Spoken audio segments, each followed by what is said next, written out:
Mein Name ist Gerd Jaschik, ich komme aus Bad Honne und ich sammle Fahrräder. Und dieses Fahrrad ist von der Firma Opel von 1867. Ja. Und ja, man muss lange üben, dafür mit diesem Fahrrad zu fahren können. Ich habe 2 Monate gebraucht, um mit dem Fahrrad üben zu können.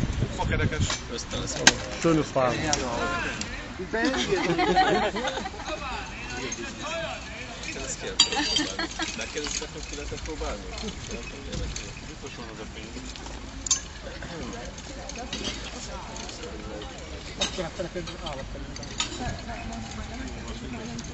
Menni vele nem lehet nehéz szerintem.